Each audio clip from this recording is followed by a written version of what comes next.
Ô, Takemoto, inclusive, eu vim aqui contigo, ó. Sabe por quê? Porra! Sabe Ah, por quê?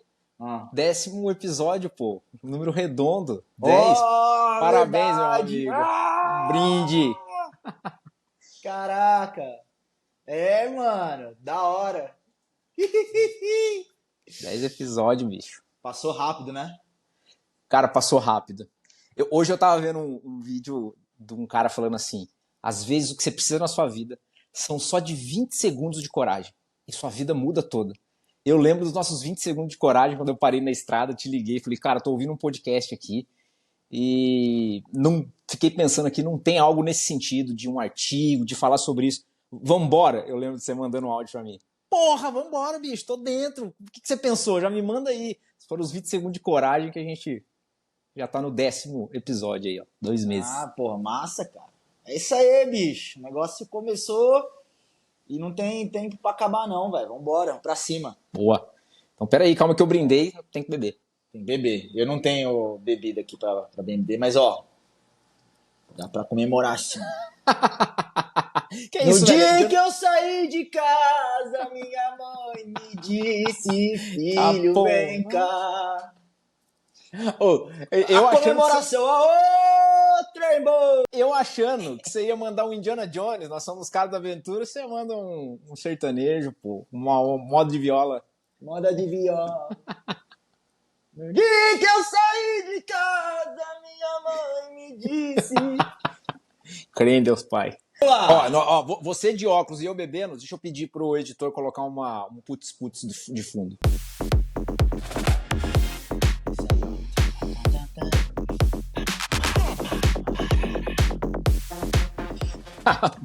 Partiu. Partiu. Fala, galera! Bem-vindos e bem-vindas novamente ao nosso canal Mentalidade Ambidestra. Eu sou Henrique Takemoto, acompanhado pelo meu amigo Victor Moreira, e estamos aqui para transformar o seu dia com insights que vão desde a arte da liderança até os mistérios da gestão. Faremos isso de forma séria, inteligente e também incrivelmente divertida.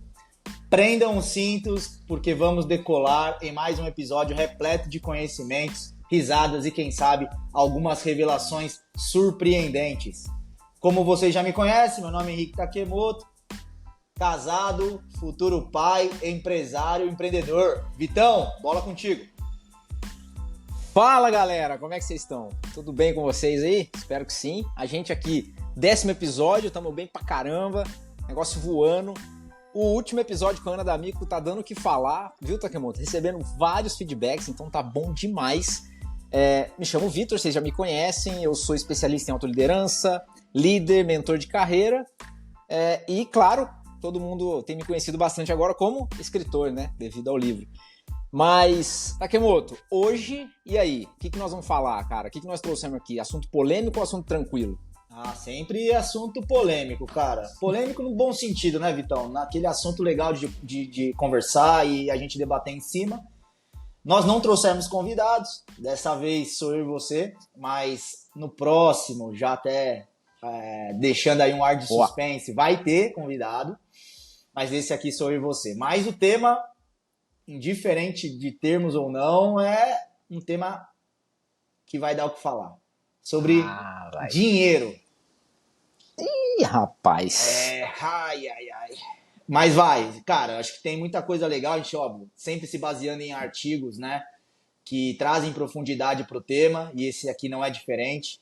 Se puder dar uma resumida aí pra galera com relação a esse material e a gente discute em cima, é bastante coisa, cara, e tem muita coisa legal que até a gente lendo, né, já foi percebendo também. Então, passa a bola aí contigo, cara, se puder fazer um resuminho pra gente. Top. Cara, vamos lá. Esse artigo aqui, inclusive, primeira vez que eu li ele, o Takemoto, foi numa aula de inglês. Eu tava fazendo uma aula de inglês, mas não era bem sobre a língua, mas era uma aula de conversação onde a gente discutia coisas de mundo e tal. E foi uma indicação do Ed, um professor de inglês meu que me indicou, leu comigo lá cara, foi muito legal a discussão e é um artigo bem profundo, eu recomendo que todo mundo leia, escute esse podcast que nós vamos fazer um resumo bem legal, discutir as coisas aqui, mas leiam o artigo, que é um artigo legal, ele é um pouco extenso, mas vale a pena cada um dos pontos. Eu acho que é legal, Takemoto.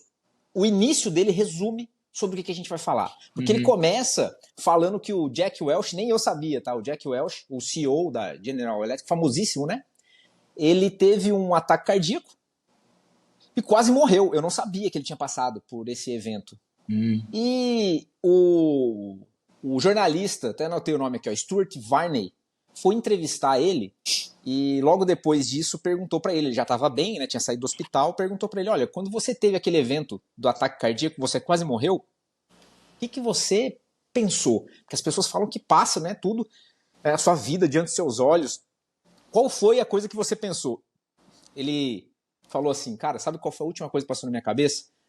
Foi, abre aspas, droga, eu não gastei dinheiro suficiente, fecha aspas. Esse foi o pensamento dele um pouco antes de ele morrer. Aí o Varney falou assim, mas como assim? Ele falou, eu vim de uma família pobre, eu tenho algumas dores emocionais que eu trouxe comigo, então eu aprendi a ser frugal nos meus gastos, então eu não tomava, por exemplo, vinho caro, mesmo eu tendo sido um cara muito bem sucedido, tendo dinheiro para comprar vinhos caros. Então, quando eu estava lá naquela ambulância, eu pensava assim, se eu sair disso, eu nunca mais vou comprar um vinho abaixo de $100. Aí o Varney olhou pra ele e falou assim, foi isso? Ele falou, isso, foi sobre isso a minha experiência de quase morte. Cara, eu acho que isso resume o quanto o dinheiro ele é pessoal, ele é confuso, e ele, mais do que tudo, eu sempre falo, ele é emocional.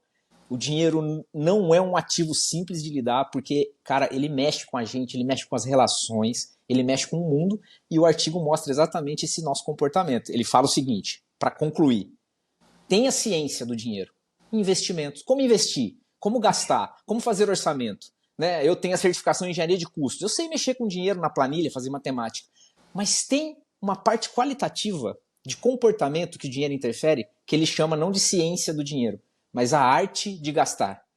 Essa arte de gastar mostra o seguinte, como você gasta o seu dinheiro, aonde você põe o seu dinheiro, a forma como você lida e o seu relacionamento com as finanças pode dizer muito sobre quem você é ou sobre quem uma pessoa é. Então, o resumo é esse aí.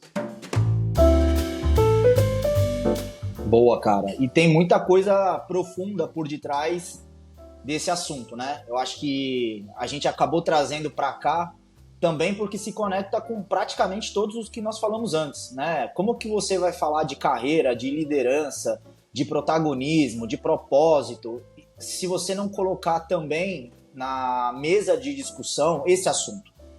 E como você disse, cara, é muito particular. Eu acho que talvez por ser tão particular, que é tão polêmico. Então, cada um enxerga esse assunto de uma maneira, né, muito individual. E o ponto que ele começou abrindo o artigo dele, que eu acredito que faz todo sentido, é que a forma como a gente ganha, muitas vezes é oculta. Mas a forma como a gente gasta é super visível. Então a gente se apega à forma como a gente gasta, e aí sim, tem tudo que você trouxe, né? Todos esses elementos, inclusive internos, né? Dos motivos e tudo mais, que acabam sendo o que se destaca, né? E ele divide no artigo dele em 13 pontos que ele vai desdobrando cada um deles e que a gente pode explorar aqui também com relação a esse tema, né? Você começou abrindo a questão de como o Jack Welch, eu também não sabia, tá? Com relação a essa questão. Já li um livro que, poxa, eu achei super interessante, que se chama Os 5 Principais ou 7 Principais Arrependimentos que as Pessoas Têm Antes de Morrer. Pô, eu achei, mega provocador, assim, reflexivo pra caramba. Mas sem querer entrar nesse assunto, né? Ele, cara, teve esse ponto aí na cabeça dele e tem tudo a ver com o que muitas pessoas acabam também fazendo, sabe? No dia a dia, que é a questão de como que a questão do dinheiro, ele é influenciado por questões familiares. Perfeito. O cara, né, você trouxe aí, né, ele veio de família mais humilde e tudo mais. Quanto isso pesa? Porque a forma como as pessoas enxergam muitas vezes o dinheiro, ela traz de relações familiares. Sabe? Se você veio de família mais humilde, e passou vergonha, sofreu qualquer tipo de preconceito, deixou de ter algo que as pessoas tinham e só você que não, e você se sentiu diminuído por causa disso, você vai carregar, por muitas vezes, essa questão para sua vida. Perfeito. Seja no âmbito de eu preciso ganhar dinheiro, ou preciso comprar coisas caras e ter patrimônios gigantescos para poder provar ou para dar desconto, né, no sentido de vingança, aquilo que me fizeram, ou você vai para uma linha de você ser super frugal. Ou seja, você já poder, né, aproveitar melhor a vida, mas você acha que isso não é direito seu, ou você não merece isso, até se acostumou com isso, a ponto de se tornar até inconsciente da forma como você pensa. E ele abre o artigo dele falando exatamente sobre isso, né, que a sua história familiar, as suas experiências anteriores influenciam diretamente como você tem as suas preferências de gastos, né, de dinheiro e tudo mais. E eu achei super verdadeiro, porque, cara, é real, eu não vim de família... Eu não sou herdeiro, tá ligado? No sentido de família rica, que... Cara, eu realmente, cara, eu valorizo as coisas que eu tenho, porque nunca tive com facilidade, sabe, as coisas. Então, pra tudo que eu consigo comprar, cara, eu valorizo bastante, entendeu? Legal, eu acho que são os bastidores da planilha de controle financeiro. Eu tenho uma planilha de controle financeiro, muita gente hoje tem aplicativo que controla do banco, mas nem sempre a matemática ali ela é mais ou menos em multiplicação e tudo bem, e eu sei fazer a conta, logo eu ganho, eu sempre otimizo a minha utilidade. Lembra dos vieses que a gente falou? Que a economia sempre foi baseada na questão de que o ser humano naturalmente sempre vai otimizar a utilidade daquilo, do ganho, do valor. E esse artigo mostra exatamente que não é assim que funciona. Tem uns bastidores por trás da matemática. Tem coisa que a matemática ela perde o sentido na hora que envolve o emocional, essa influência familiar que você falou, e eu achei legal esse termo que você usou, que ele usa no artigo, que é o gasto da vingança, que é para eu compensar. Muita gente às vezes gasta para compensar o que ele não podia. Ele até dá o exemplo, eu achei legal, do Covid. Teve muita gente que ficou restrita no Covid. É como se fosse o efeito mola, né? A pessoa é retraída muito tempo da sua vida, ela é restrita a coisas que ela não pode ter, e quando de fato ela consegue ter acesso àquilo, cara, efeito mola.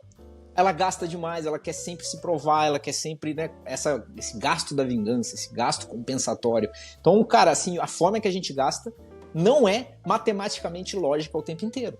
Tem hora que é completamente emocional. Perfeito.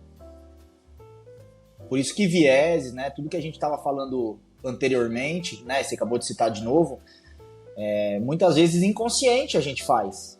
Às vezes você está comprando alguma coisa eventualmente ali mais chamativa ou até mais abundante, nem é para você, cara.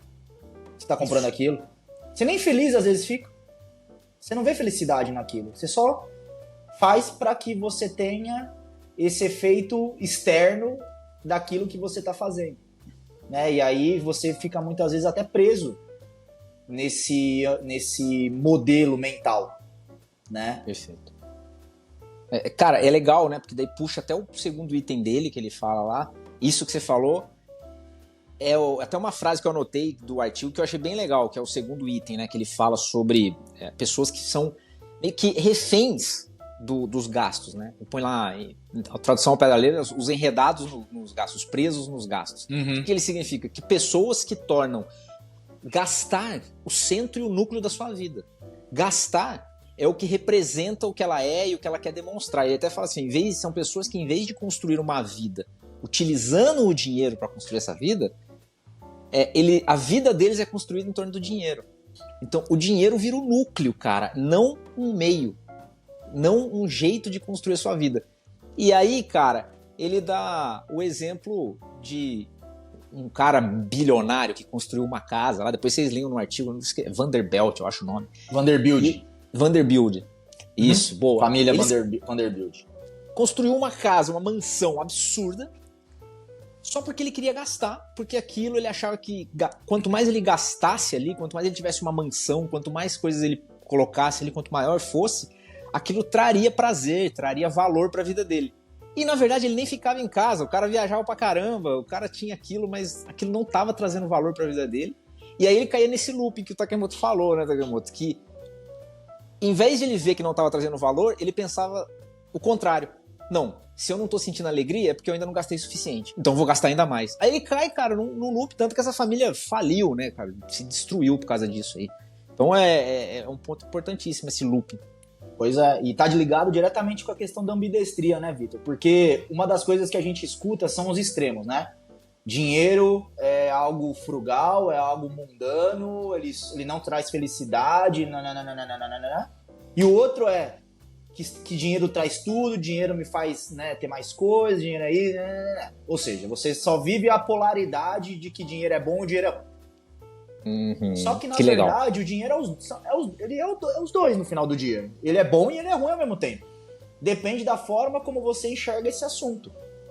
Então, porra, a gente tá trazendo exemplos de pessoas que colocaram dinheiro acima da vida delas próprias. Boa. Quando a gente conversa, por exemplo, sobre... E aí, conversa de bar mesmo, né? Sempre em conversa de bar surge, às vezes, aquela questão de... porra, se eu fosse milionário, pararia de trabalhar, não faria mais nada da minha vida, iria pra Cancún, viveria só tomando cerveja, comendo camarão e tudo mais. Então, é como se assim, chega a ser paradoxal, né? Você busca, a sua liberdade econômica, a sua liberdade financeira, para que você pare de pensar em dinheiro. Mas quanto mais você vai atrás disso, mais o dinheiro ele passa a ser o fim e não o meio. Então, às vezes, tem muitas pessoas que já alcançaram a sua liberdade financeira. Mas ele continua preso ao pensamento finito. E aí, a vida dele não faz mais sentido muitas vezes. A vida dele passa a ser acumulador.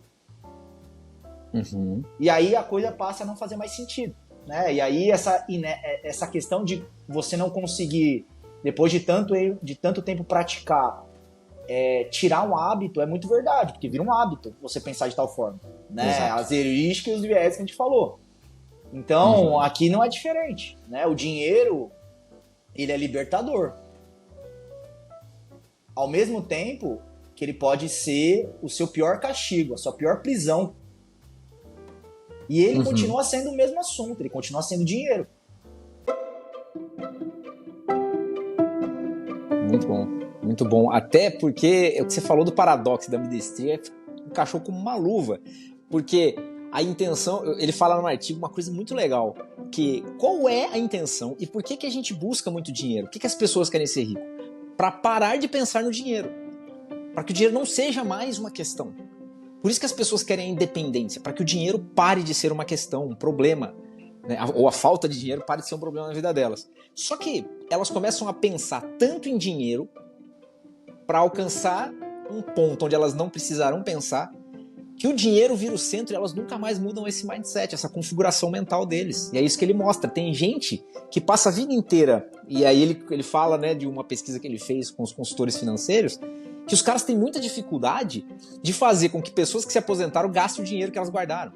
Porque o cara economizou tanto a vida inteira, aquilo fez parte dele. Ele colocou o foco e a atenção dele na formação de quem ele é, que é economizar dinheiro, que é não gastar, que é ter toda aquela configuração. Quando chega na aposentadoria, o cara fala assim, velho, agora esse é o momento de gastar. O cara não consegue.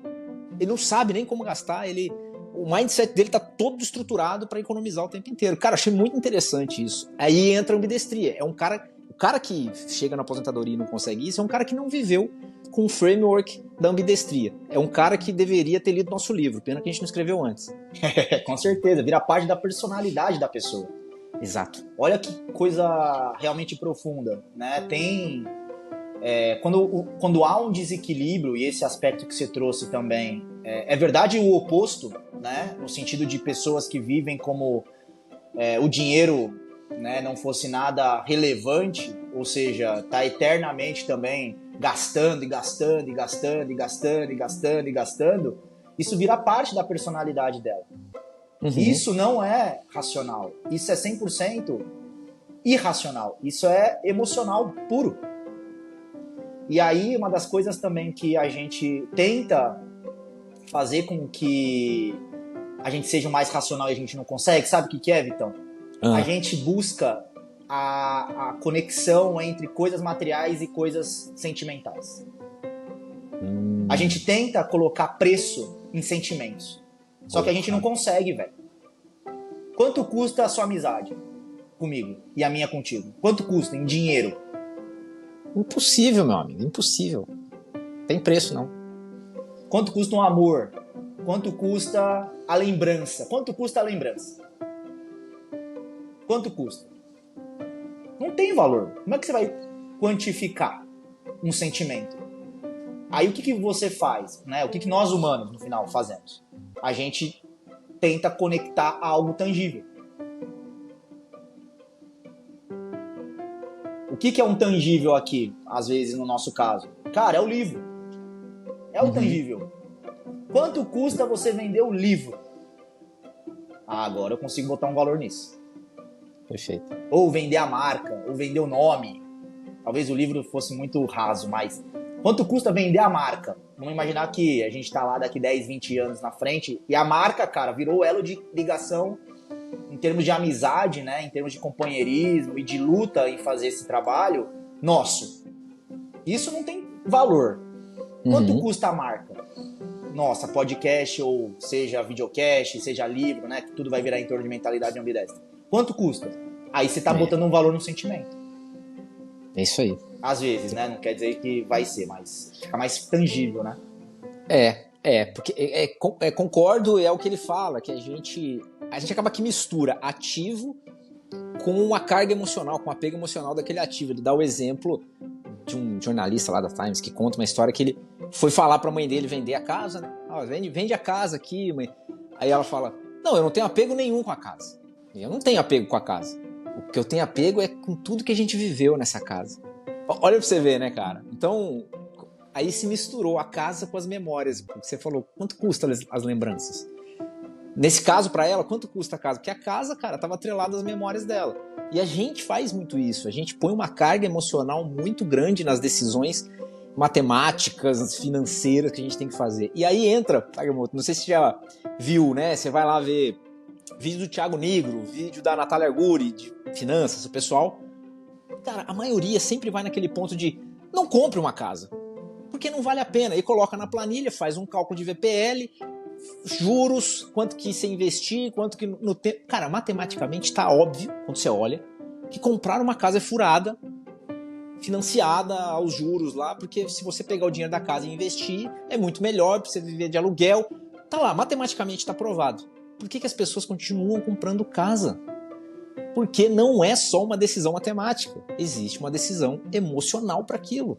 Tem coisas que aí entra a parte da arte, que não é mais ciência. É a arte. Como que eu valorizo, como que eu precifico o sentimento que eu tive? Eu e minha esposa gostamos disso. A gente sempre sonhou com isso. Como que eu quantifico esse sonho que está sendo realizado? Ah, mas na planilha aqui mostra que não vale a pena. Tá, mas onde é que entra na planilha aí o meu sonho com o dela? Pra gente colocar um preço nisso. Cara, e aí? Pois é. Tanto é que o assunto ele é tão real em termos de emocional que o Kahneman, né, que é o episódio 5, com o Tversky, né, escreveram um livro a respeito de economia comportamental. Então, se fosse só matemática por matemática, ia ser super mais fácil as coisas. Mas não é. Quando você vai falar do lado profissional também, empresarial, de trabalho, é a mesma coisa, cara. Se você é dono de uma empresa, sei lá, trabalhou 20, 30 anos, às vezes, nessa empresa, e vem alguém queira comprar ela. Quanto custa o dinheiro emocional? Não é só a gente chegar lá e falar que custa tanto e não sei o que, não sei o que, não sei o que. Mas também não é o oposto de só também querermos que seja na pura emoção. Ou seja, o que a gente está trazendo para cá é que tem que ser levado em consideração esses dois elementos. Isso que a gente está querendo trazer para cá. Exatamente. Tem que levar em consideração os dois. Um e outro. Ambidestria. Ambidestria. Tem o lado racional e tem o lado emocional. Você não desvincula. Você não consegue só escolher um dos lados, muitas vezes, né? Então, entender sobre isso também é muito importante. Muito importante. Quando fala de dinheiro, principalmente. Exatamente. E uma coisa interessante que ele fala, vamos supor que tem gente que escolheu só um lado e ele é tão racional nas decisões que a gente tem essa ilusão, né? De novo, o de vieses heurísticas. Escuta um episódio que é o que a gente mais recebeu feedback, né, Takemura? Que a turma gostou bastante. Mas a gente tem isso na cabeça de que toda decisão que a gente toma ela é muito racional.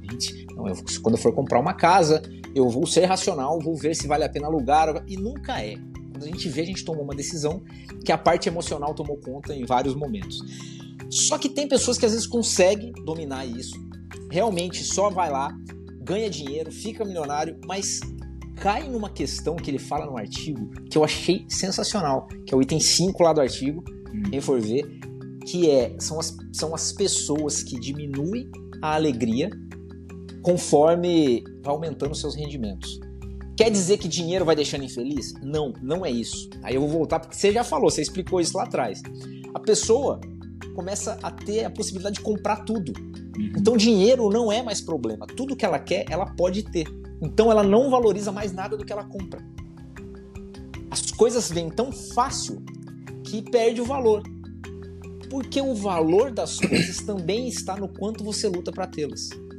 E eu achei isso muito legal, cara. E quando você não precisa mais lutar para tê-las, o valor dela não é o preço dela. Porque já não é mais uma questão para você. Então você tá lá, você comprou. E eu achei muito foda, eu até anotei aqui que ele deixa uma fala do Richard Nixon. Que ele põe lá, ó, o Richard Nixon uma vez disse, eu anotei, ó, as pessoas mais infelizes do mundo são aquelas que vivem em locais de águas internacionais, como, né, nas costas do sul da França, Newport, Palm Springs, que é onde vão os bilionários que se aposentaram. O que eles fazem lá, esses bilionários? E eles são muito infelizes. Indo a festas todas as noites, eles jogam golfe todas as tardes, eles bebem demais, falam demais o tempo inteiro, só conversam, mas pensam muito pouco. São aposentados. Eles não têm mais nenhum propósito na vida. E quando você vai falar com eles, todos eles se sentem infelizes. Explique isso aí pra mim, cara, por favor. O cara que tem tudo, que se sentir infeliz. Cara, isso é muito verdade. Eu digo nem pelos bilionários, porque eu não sou, obviamente, mas eu digo por mim, cara. O dinheiro, ele vai perdendo valor conforme você vai ganhando mais. É fato. Então, quando a gente fala muitas vezes que dinheiro não traz felicidade, nada mais é do que levar essa frase do Nixon para dentro da nossa realidade. O que quer dizer dinheiro não traz felicidade? Quer dizer que ele por si só, quanto mais você vai tendo, menos valor você vai enxergando nele. Então, é muito comum, e eu vi isso na minha carreira, tá? Eu comecei a trabalhar na Deloitte, você sabe como funciona, não recebe bem no início. Cara, eu tinha uma relação com dinheiro diferente de quando, por exemplo, eu tô agora. Né? Que eu já consegui alcançar aí, né, um patrimônio, já legal. O dinheiro, pra mim, a relação que eu tenho com ele mudou radicalmente. Então, chegou um certo momento da minha carreira, inclusive, que eu já não enxergava o dinheiro, mas nem como o terceiro principal benefício que eu tinha na minha carreira. Ele tinha ido lá pro 8º, 9º, eu já tava meio que pouco me importando com dinheiro. A verdade era essa, no sentido não de, então você vai trabalhar de graça. Não tô falando isso.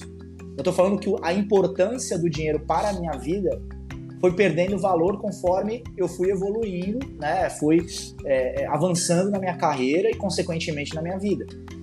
Então, essa questão do dinheiro pelo dinheiro, cara, a maioria das pessoas, ela percebe isso. Pode conversar com qualquer pessoa já mais bem-sucedida, né? Ou até mais experiente, enfim. O quanto ela foi percebendo o dinheiro saindo das prioridades, né? E aí tem a pirâmide de Maslow para usar como referência, né, Vitão?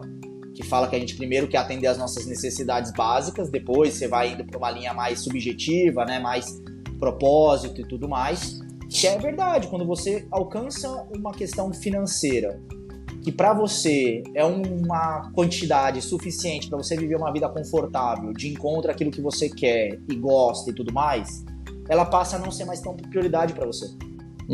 Você vai buscar outras coisas que são mais. E aí o que aparece muitas vezes? É o propósito, é o impacto, isso aí, é a utilidade sua no mundo. Perfeito. Então, eu acho que tem aí um ponto até bastante interessante, que quando a gente fala que dinheiro não traz felicidade, aí tem que colocar um contexto. Não traz pra quem? Depende, cara. No sentido, né? Pô, tem pessoas que o dinheiro é mais importante, por exemplo, que propósito. Pelo momento de vida e tudo mais. Para outras, não tem mais sentido. Tudo vai depender de cada indivíduo, de cada pessoa. Por isso que dinheiro é subjetivo. Porque as pessoas, elas tentam se comparar coisas que não são comparáveis. Você quer comparar a sua vida com a minha vida e você dizer que dinheiro é importante e pra mim não é? Mas a sua vida não é igual a minha, velho. Eu não sou igual a você, as minhas ambições não são iguais. E aí, cara, tudo fica sem sentido a conversa. Por isso que às vezes dinheiro dá muita discussão. Porque cada um enxerga da sua forma, quer impor pro outro a forma como pensa, e fica bravo quando o outro não pensa igual a você, mas a vida não é igual, velho. É isso aí. E aí vira discussões de sexo dos anjos, né? Lógico, porque daí, né, eu nunca vou ser você, nunca vou viver sua vida, logo eu nunca vou entender plenamente o que você tá me dizendo. O contrário também é verdadeiro. Então, é uma discussão eterna, cara, porque a gente nunca vai se entender. Agora, uma das coisas do dinheiro que você falou, que eu acho interessante, é que o dinheiro, querendo ou não, ele traz felicidade, depende do contexto, ele não traz, aí depende de tudo disso que a gente falou, né? Ele como eu disse, ele é uma bagunça, o dinheiro. Ele é emocional, ele é pessoal, ele é particular, ele é individual. Cara, ele é único ali, então não dá pra discutir, a gente não tem aqui um beabá. Mas tem uma coisa que é verdade sobre o dinheiro. Chega um momento na vida que ele realmente já não é mais capaz de fazer você melhor. Ou fazer você se sentir melhor. Aí você fala, como assim?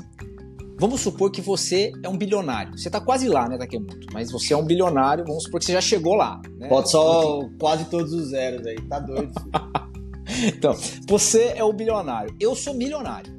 Eu ainda não sou um bilionário, mas eu sou um milionário, também tenho bastante dinheiro. E, cara, nós moramos na mesma cidade.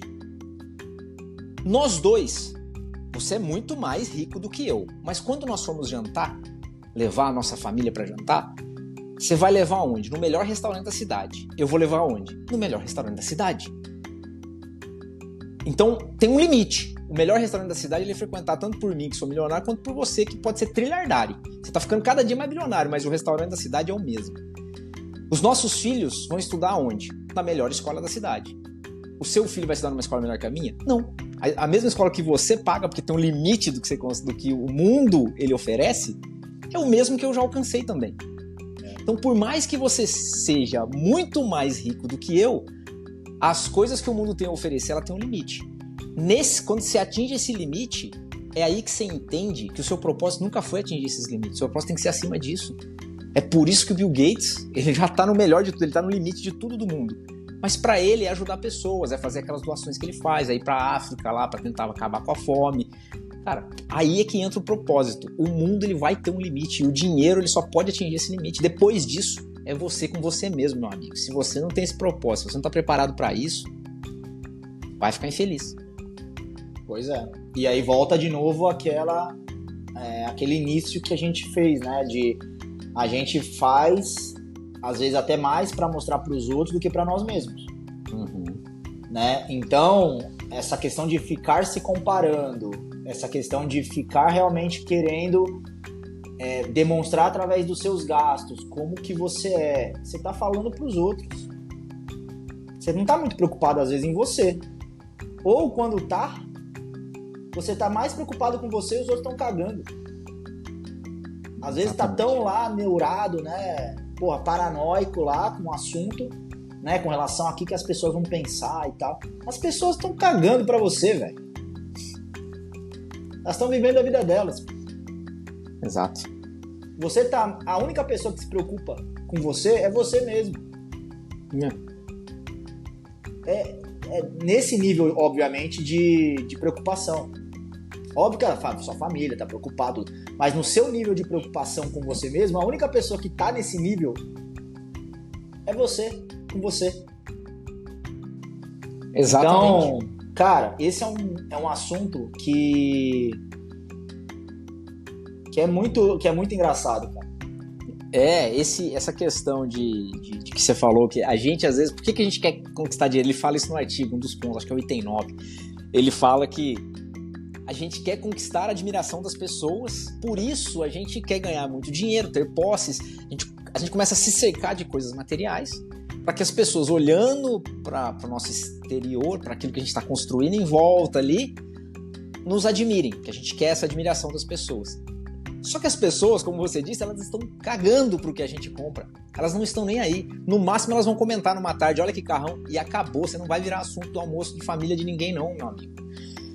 Quem mais se importa com aquilo que você compra é você mesmo. Os próprios proprietários, os próprios caras que compram são os que mais se admiram com aquilo que ele está comprando, quando na verdade ele acha que a admiração que ele sente por si mesmo ao comprar uma Ferrari, os outros estão sentindo também.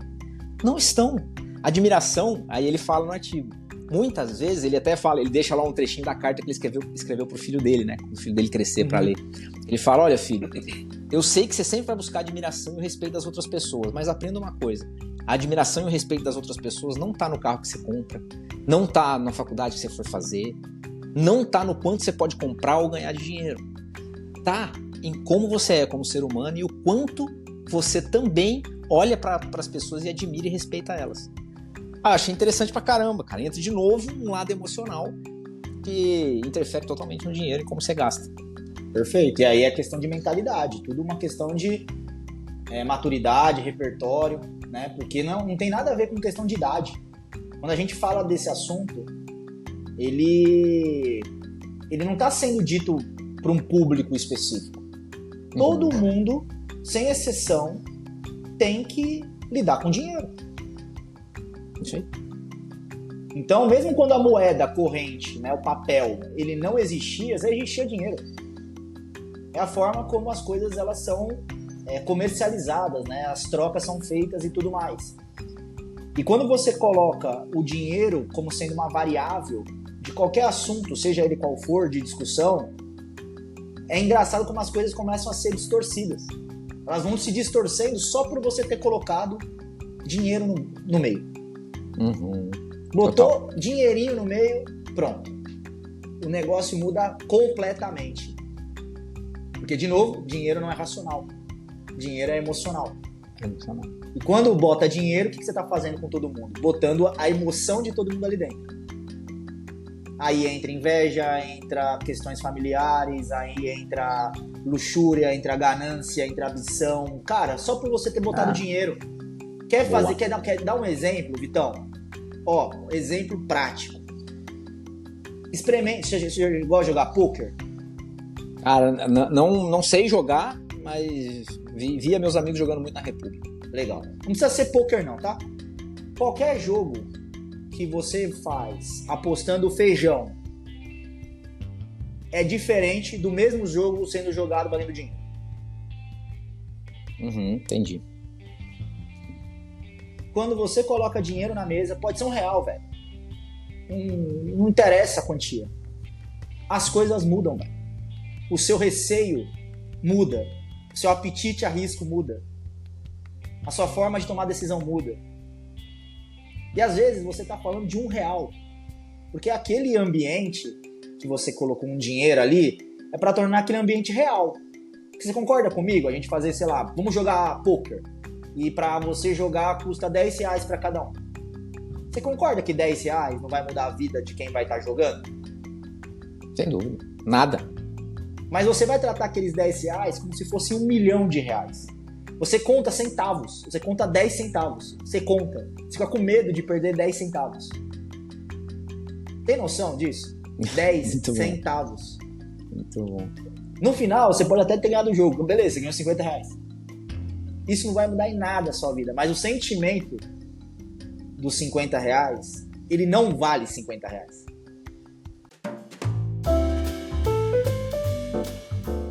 Muito bom. Mas isso está totalmente ligado com o que a gente acabou de falar do esforço para se conseguir algo. Não é... Por isso que muitas pessoas que conseguiram bilhões, igual os aposentados lá que ele dá o exemplo, eles se sentem infelizes, porque eles deixaram de ter que se esforçar, ou deixaram de ter que ter um processo ou uma jornada. O que você está me dizendo é o seguinte, independente do prêmio final, eu acho que o maior prêmio, a gente volta ao que a gente sempre fala, né, cara? É a jornada pela qual você percorreu. Eu cito no meu livro, cara, aquele filme Jamaica Abaixo de Zero, um dos últimos capítulos. Pra mim, aquele filme ele mostra, é baseado numa história real, de um time daqueles trenós na neve de corrida da Jamaica. Os caras eram corredores e aí eles não conseguiram entrar nas Olimpíadas lá de atletismo e decidiram correr na neve, na Jamaica, meu amigo. Os jamaicanos, um país totalmente tropical, nunca viram neve.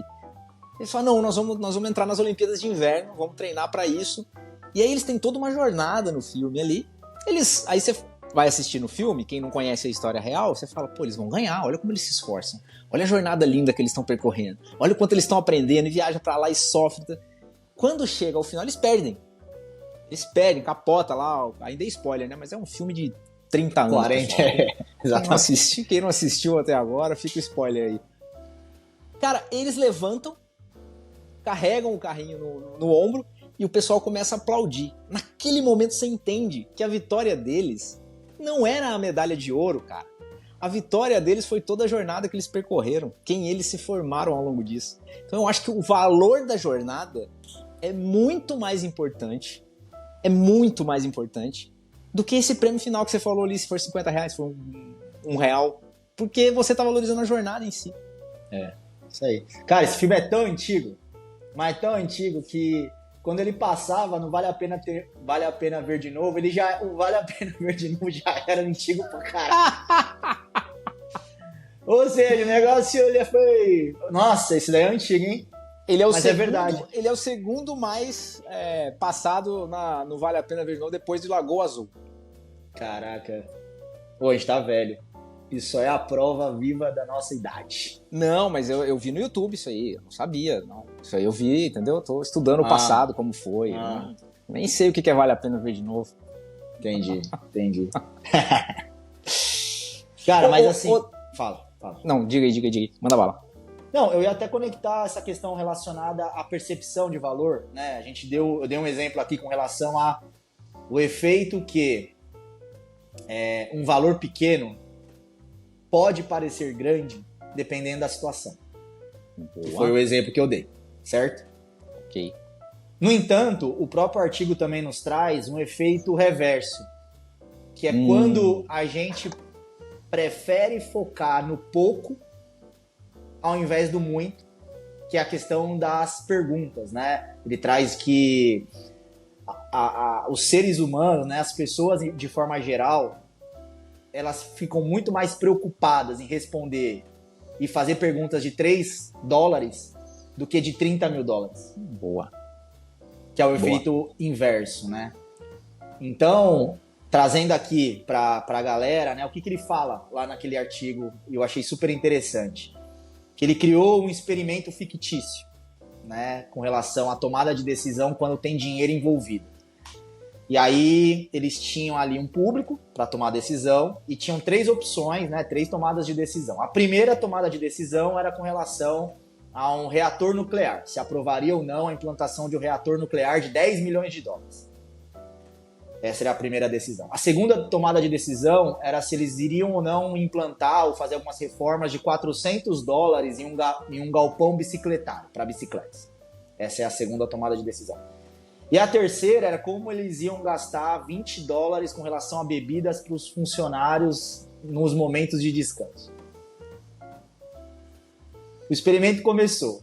O de $10 milhões foi a tomada de decisão mais rápida. Ninguém queria tomar decisão, foi uma decisão de aprova, o valor é muito alto, ninguém é especialista em energia nuclear, passa. A do galpão, né, de bicicletário, esse já começou a ter mais discussão, né? Se vai fazer de alumínio, se vai fazer de madeira, se vai fazer assim, se vai fazer assado. E aí foi gasto uma energia muito grande nessa discussão de $400, como ia ser feito o galpão e tudo mais.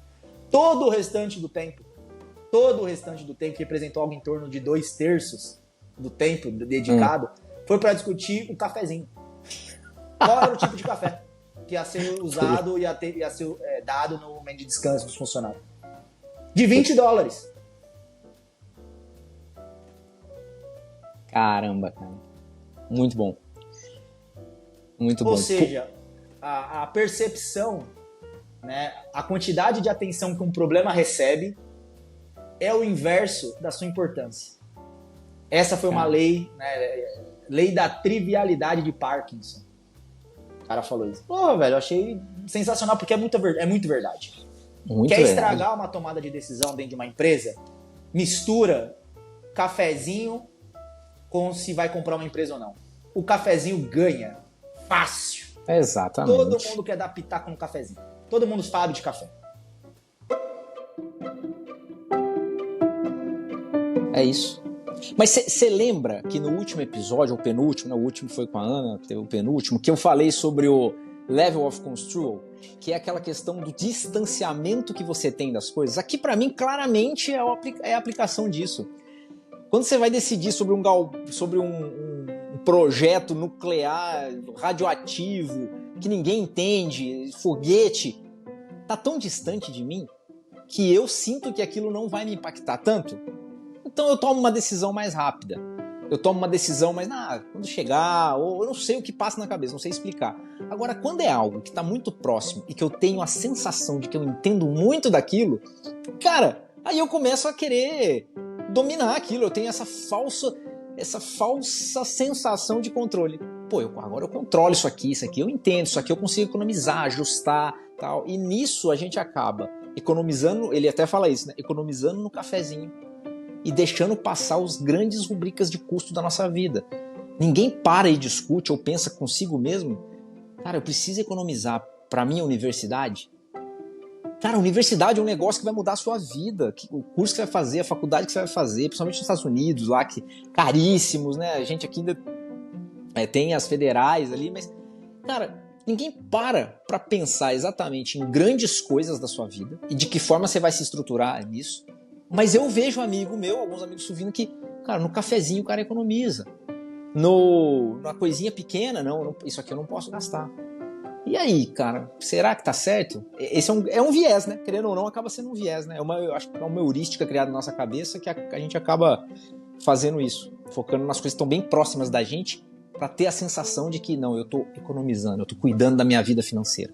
Sim, e quando você fala de investimentos de longo prazo, também é muito verdade exatamente por essa dificuldade de você fazer a conta no tempo do custo de você deixar ou não de fazer algo, né? A gente também já falou sobre isso, né? Às vezes a gente quer olhar somente o indicador de retorno do investimento. Botei R$1.000, eu quero saber quanto esses R$1.000 vão valer daqui X tempo, então eu sei quanto eu vou ganhar em cima desse retorno, desse investimento. Mas ninguém calcula, geralmente, o custo da inação. Quanto custa um ano de faculdade, ou 2 anos, ou uma faculdade escolhida errada na sua vida? Quanto custa isso? Ou, né, usando outro exemplo, com relação a, sei lá, quanto custa na sua vida você se alimentar mal? Quanto custa? Legal, cara. Essa é uma pergunta que... E aí? Ninguém se faz também, né? Porque você não consegue achar esse custo matematicamente falando. Primeiro porque é uma quantidade de tempo muito grande. E aí você se perde, é exatamente o que você falou, né? Quando a quantidade ela é muito grande, você perde a referência. A gente fala isso no nosso livro, né? Não vou querer dar spoiler, mas a gente fala sobre isso no nosso livro. Da importância de você ter ordens de grandeza e tangibilizar isso. Mas nessa questão também é muito verdade. Então, nessa questão relacionada até à parte de dinheiro e tudo mais, a gente só faz a conta do investimento. A gente não faz a conta do custo. Ou às vezes o custo de não ter. E aí as decisões são feitas de forma errada. Com resultados errados, inclusive, e não esperados, né?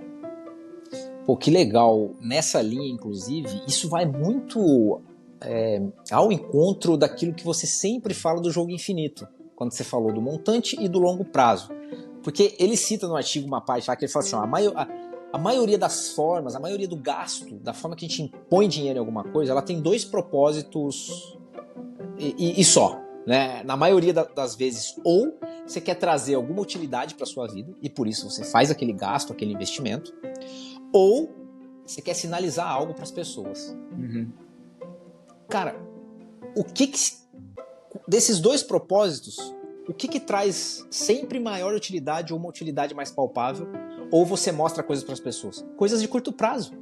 Porque quando você tem que investir em coisas de longo prazo, as pessoas não vão ver. Quando você está economizando para sua faculdade, por exemplo, Ninguém vai ver, cara, que você tá economizando, que você é um cara que tá ali pensando nisso. Ninguém vai se impressionar com isso, porque é longo prazo. Talvez quando você entrar numa puta universidade, você pagar a sua própria universidade, conseguir, né, no longo prazo, não, eu pensei nisso, eu estruturei, aí lá na frente talvez você seja reconhecido. Fala, caramba, ao longo da vida você realmente foi. Mas no dia a dia, ninguém vai ver que você tá todo dia aportando lá um dinheirinho, que você tá... Então é por isso que talvez a gente tenha esse viés de sempre investir nesse curto prazo, que a gente volta porque a gente falou, né, Takemoto, em outros episódios, o imediatismo. O imediatismo, a gratificação imediata. Eu preciso sempre dessa gratificação imediata. Então, muito provavelmente, a dinâmica com que eu gasto meu dinheiro, onde eu coloco, ela busca sempre essa gratificação imediata. Ou para me trazer um prazer e uma utilidade, ou para eu mostrar para as pessoas rapidamente, sinalizar alguma coisa para elas que eu quero sinalizar. Sim, acho que foi no 6. Mudanças significativas acontecem de forma gradual. Nada mais é do que isso. Cara, as mudanças significativas, talvez a única pessoa que perceba é você. E olha que ambidestria difícil, né, de equilibrar. Curto prazo, longo prazo, racional, emocional. Tudo acontecendo ao mesmo tempo. Não é que o mundo para e você tem aí 10 minutos para pensar na melhor... Bichão, o avião tá no ar. O negócio tá acontecendo, o mundo não tá esperando você, não. É isso aí. Você tem que ter uma mentalidade que saiba lidar com isso. Senão você pira a cabeça. E alguém pode se perguntar, tá, vocês estão falando tudo isso, você lê isso no artigo, mas como é que vocês tocam aí? Vocês sempre pensam no longo ou no curto? Aí eu vou voltar para o nosso livro. Não existe um ou outro, existe um e outro. A gente pensa em um e no outro. Quando? Quando a gente envolve vários contextos e analisa. Aí vocês vão ter que ler o livro para entender, questão de contexto, né? Toda essa estruturação da mentalidade. Mas, cara, é um e outro. Ninguém aqui tá falando que quem não se estrutura para o longo prazo tá errado. Ou quem, né, só gasta no curto prazo tá errado. Não, ninguém aqui tá falando isso não. Nós só estamos falando que as duas coisas são necessárias. Na medida certa, conforme a sua particularidade. Complexo, Perfeito. Né? É muita variável. Complexo, porque nessa hora que você junta, né, vou pegar o tema central aqui da nossa conversa, dinheiro, e você coloca ele no tempo, geralmente a resposta que vem de primeira com relação a por que eu invisto no curto prazo e não do longo prazo é, eu não sei se eu vou estar vivo no longo prazo. Então eu vou já garantir agora esse investimento, porque pode ser que eu nem utilize. Só que essa premissa, ela é uma premissa incorreta. Porque a garantia da vida, seja daqui 10 anos, 15, 20, seja daqui 5 minutos, você nunca vai ter. Quando você fala de curto prazo, você está falando em qual expectativa de curto prazo? O curto prazo, tô falando de 1 ano. Mas quem que disse que você vai estar vivo daqui a 1 ano? É isso aí. Não, então eu tô falando de 6 meses. Mas quem te disse que você vai estar vivo daqui a 6 meses? Quem te disse que você vai estar vivo amanhã? Essa premissa de, eu não sei, ela não para por terra, porque senão você teria que investir tudo no segundo que você vive. Porque você não sabe se você vai ter um infarto ou não, que nem o Jack Welch teve. Você não sabe. É isso aí. Então essa premissa não vale, pô. Não é nem só dinheiro, né? Eu escutei esses dias uma filósofa num podcast, Takemoto, que é muito legal. Nisso que você tá falando, ela fala assim: Takemoto, você usa despertador pra acordar no dia? No dia cedo? Sim. Todo mundo eu acho que usa. Ela fala assim, mas por que você coloca o despertador se você não sabe se você vai acordar amanhã? Você não sabe se você vai estar vivo? Pra que você seta o despertador? Sabe por quê? Porque, embora você não saiba, você confia que você trabalha para que aconteça. Na vida, no dinheiro, não é só no despertador que esse conceito funciona. Esse conceito é para tudo, cara. E pro curto, pro longo, pro médio prazo, você sempre tem que ter as suas estruturas de confiança. Porque se você chegar lá, você se preparou. Não, se você não tiver, sobra o quê? Nada. Pra que você vai fazer as coisas se não tem certeza se você vai estar vivo amanhã? Exatamente. Nada, não sobra nada. Não sobra nada. Dinheiro é a mesma coisa, né? E às vezes a gente troca...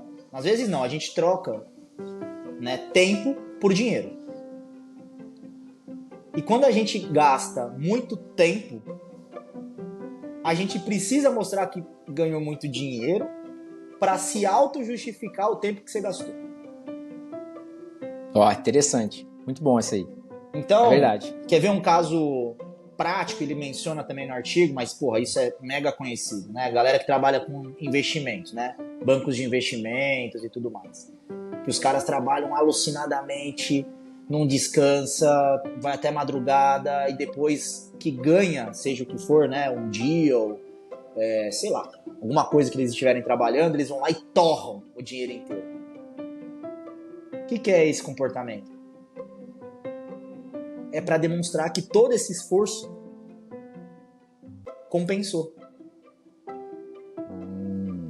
Só bom. que, honestamente, essa recompensa só faz sentido se você vive uma vida de curto prazo.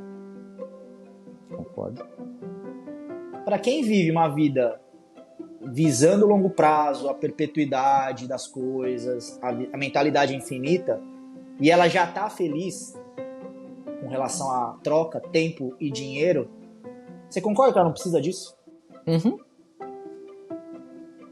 Total. Gastar dinheiro não faz mais sentido. Tanto nesse aspecto de torrar. Comprar coisa que não precisa, que não te deixa feliz. É isso. Mas eu acho que muito disso, desse erro nosso também, de agir dessa forma, sempre buscar se mostrar um pouco, pensar no curto prazo, ficar com esses discursos de que não sei se eu vou estar vivo amanhã, carpe diem, né? O pessoal pega aquilo que a gente sempre falou, cara, carpe diem. Você vem da onde vem o contexto de carpe diem? Cara, quem for ler de verdade, de onde veio, por que é, tem todo o contexto. Não, a galera tira, velho, assim, pinça, carpe diem. O que significa isso aqui? Aproveite o dia. Foda-se, é isso aí, então. Eu não sei se preciso fazer mais nada no YouTube. Não, beleza, então é isso aí. Cara, não, tem todo um arcabouço de coisas por trás, tem uma época onde isso foi colocado, tem uma razão, tem um direcionamento daquilo. Não é aplicável a tudo, cara. E a galera pega isso, tatua no braço, carpe diem, e fala, quer saber? Aproveitar o dia, não sei se eu vou estar vivo amanhã. Não. Isso pra mim é fugir da sua responsabilidade. A gente falou de autorresponsabilidade no último, pra mim isso é fugir.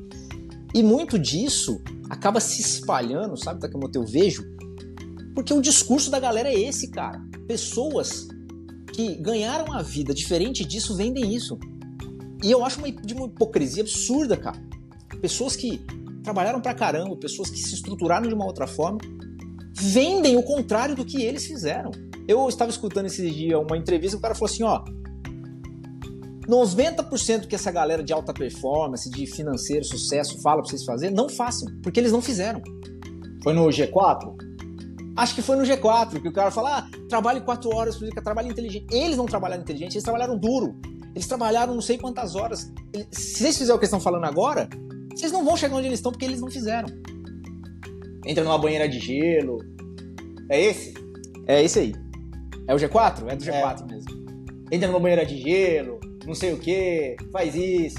Eles não fizeram. Pra chegar onde chegaram, eles não fizeram. Eles ficam falando agora pra vocês fazerem?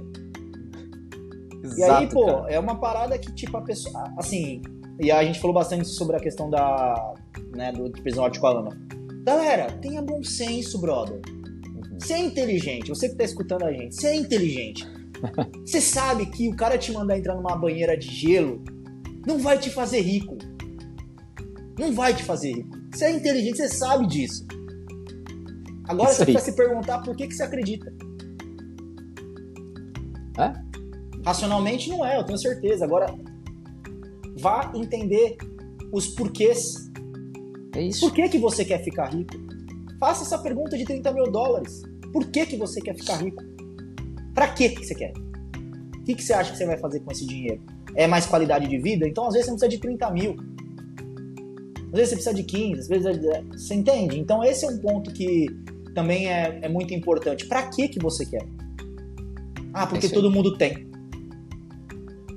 Porque todo mundo tem. Porque, ou então, pior, né? Não é nem só porque todo mundo tem, mas porque estão dizendo que é isso, que tem que ter. Hoje, na rede social, cara, o que mais você vê é gente ditando e cagando regra de como fazer sucesso, de como seguir, de como ter alta performance. E aí tira todas as nuances do ser humano, cara. Cada um é único, cada um tem seu... É por isso que quando na minha versão ampliada do livro, Eu tirei o nome método da autoliderança antifrágil e coloquei o nome sistema. E a gente não usa método da mentalidade ambidestra no nosso livro. A gente usa framework, porque ele é flexível, ele é adaptável e ele é único para cada pessoa. Isso aí. Assim como todos os temas que a gente tem trazido para cá. Nada é preto ou branco. Tudo é um degradê de cinza. Exatamente. E aqui, degradê de verde, cor de dinheiro. De dólar, né? Ou pode ser de cor ouro também, né? Agora a China tá comprando todo o ouro do mundo aí, né? Você viu a notícia? Vai saber se a moeda corrente ficar sendo a mesma, não dá pra saber. Mas dinheiro vai continuar existindo. É a forma como a gente transaciona, né, as coisas. Mas esse referenciamento é muito importante, né? Acho que até pra gente ir pros finalmente, assim, tomar cuidado com esse referenciamento, né? A gente tem que se referenciar sim, mas a gente tem que tomar muito cuidado no que a gente se referencia. Eu lembro muito de ler um artigo, assim que eu tava lendo, quando eu leio uma biografia, eu sempre vou buscar artigos da época ou artigos que falam, por exemplo, eu tava lendo a biografia do Charlie Chaplin. Então eu não fico só na biografia dele, eu vou ler outras coisas em paralelo, sabe? Artigos, pessoas que falavam na época ou alguém que fala sobre... E vou lendo em paralelo a biografia dele. E é muito legal, cara, de tudo isso que eu li, esse arcabouço, que o Charlie Chaplin, inclusive, ele amava a questão da NASA, astronauta. Achava maravilhoso. E ele se referenciava em muita coisa disso. Só que no contexto que ele vivia, com uma mãe que ficou louca, que foi internada, ele ficou sozinho, no contexto em que ele vivia, ele tinha um grande propósito, fazer a diferença no mundo. Ele mesmo olhou pra ele e falou assim, cara, pra eu fazer a diferença no mundo, pra eu chegar onde eu quero chegar, no topo, que são vários topos, não existe um único topo no mundo. O topo que eu vislumbro e que eu admiro é ser astronauta. O meu contexto me permite? É doloroso, cara. É doloroso que eu vou falar, tá? As pessoas podem até me criticar. Tem horas que o nosso contexto não nos permite chegar no topo. Você não pode tudo que você quer. Não pode. Acabou. O Charlie Chaplin ele falou, eu não posso tudo que eu quero, eu não posso ser astronauta. Ele não foi astronauta. Mas sabe o que ele foi? O topo do cinema. O topo da arte cinematográfica. O cara chegou num topo. Que o contexto dele permitiu. Ele otimizou o contexto onde ele tava, cara. Ele otimizou o que ele tinha e virou um cara muito foda. Mas, e se ele ficar só se referenciando, cara, abrir mão do cinema, igual todo mundo fala, não, se o seu sonho é ser astronauta, não aceite o emprego de ir com uma trupe, igual ele foi com uma trupe, viajando pelo país para apresentar. Você imagina, cara, nós nunca tínhamos ouvido falar do Charlie Chaplin. Então a gente tem que tomar muito cuidado com esse negócio. Não, você pode tudo que você quer, foca só nisso e vai embora. Não, inverte isso. Olha pro seu contexto, olha quem você é, olha seus recursos e escolhe o seu topo. Sim, de forma coerente. A gente falou sobre isso na questão de você planejar, né, a sua vida, olhando para frente e tudo mais. A gente não chegou e falou, olha, planeja a sua vida mirando em 100 anos. E você vai pegar essa vida de 100 anos lá na frente e pensa num plano para alcançar essa vida. Amigão, desculpa, sua vida vai mudar o tempo todo, velho. E você vai tendo maturidade, inclusive, para descobrir onde a sua aptidão, né, a sua zona de potência está. Né? Então, onde é que estão as suas preferências, onde é que estão os seus gostos e tudo mais. Então, indo para o finalmente, né, o que a gente está querendo também dizer aqui é que esse contexto, né, essa percepção de valor é particular. Podem ter pessoas que vão concordar com o que a gente falou, vão ter pessoas que vão discordar do que a gente falou e estão todas certas. É isso aí. A gente está certo e vocês também. Tá todo mundo certo no final do dia. E tá todo mundo errado a depender dos olhos de quem tá olhando. Então, é um assunto que não tem muito para onde explorar além disso. Né? Você volta pro lado humano. Porra, para discutir o lado humano, do porquê a gente faz o que a gente faz, eu acho que ali tem um campo fértil. Para a gente discutir dinheiro, propriamente dito, né, na linha do que a gente vê muito da internet e tudo mais, eu já vejo que não faz tanto sentido. Então, aí é matemática, é o lado matemático da coisa. Vai lá, faz as contas e é isso. Sem segredo nenhum. Aí é disciplina, eficiência.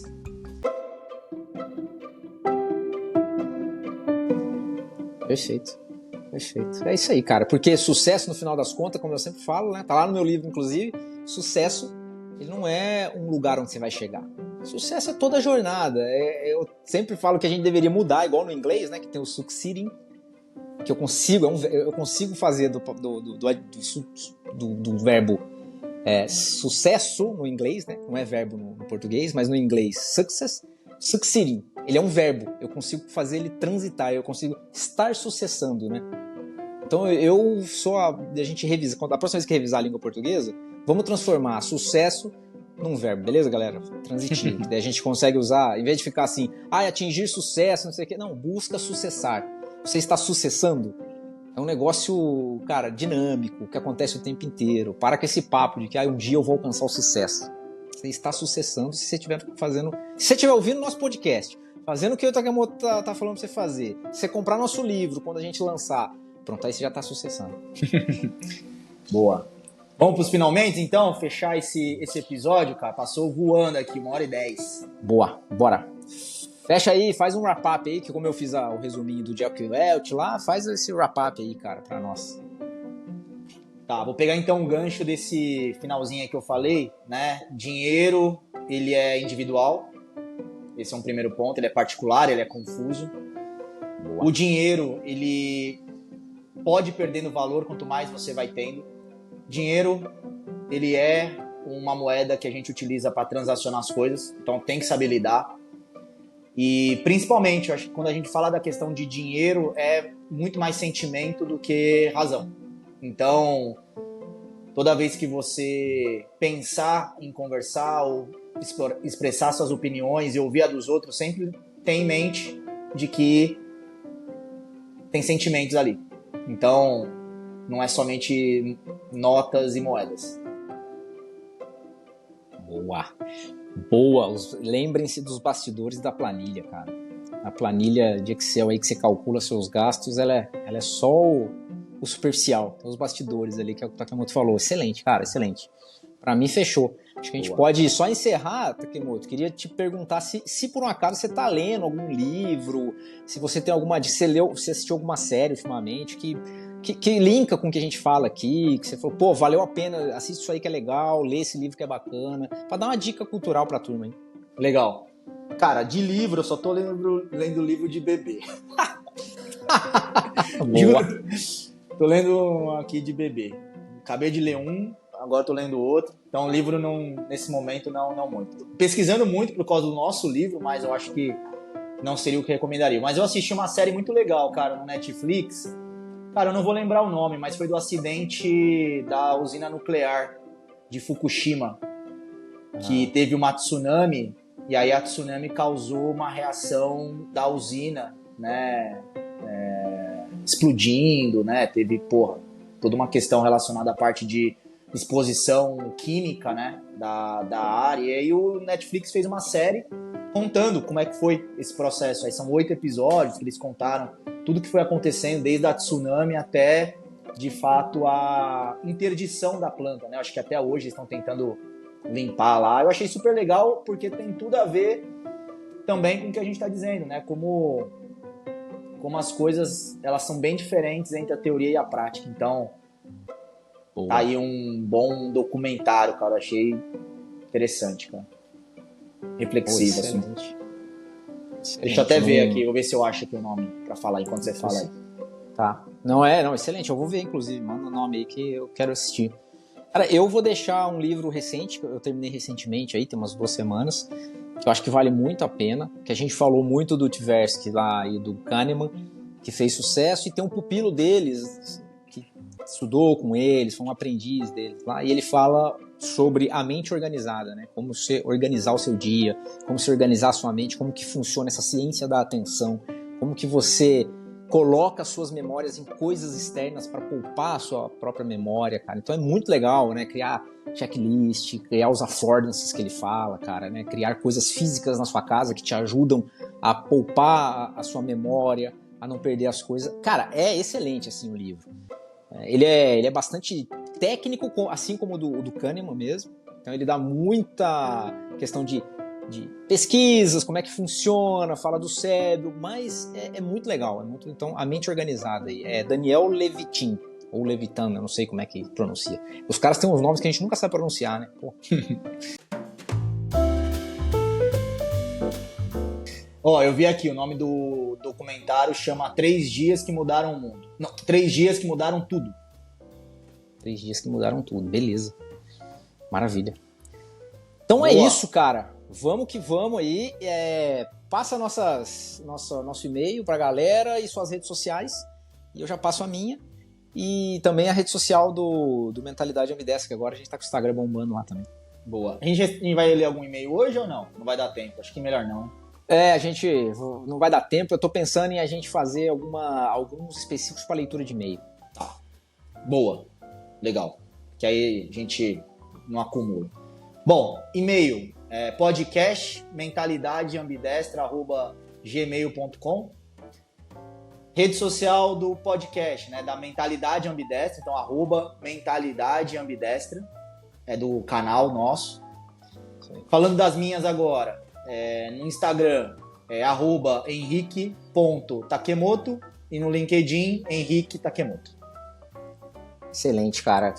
O meu é @Victor Almeida Moreira no Instagram e no LinkedIn Victor de Almeida Moreira. Tem um D ali que é diferente do Instagram um pouco. Mas, de todo modo, como a gente está no YouTube aqui agora também, eu vou colocar na descrição aqui embaixo também as nossas redes sociais, o link do artigo, tudo que a gente sempre está acostumado, eu vou deixar aqui na descrição. E fique à vontade, comentem no vídeo, fica à vontade, discordou, comenta aí que discordou, mas dá likezinho também no vídeo, porque dar like ajuda bastante a gente a divulgar esse trabalho legal que a gente está fazendo. Isso aí. Boa! Mais um aí pra conta. Boa! 10, episódio 10, um brinde. Pô, você ainda não acabou?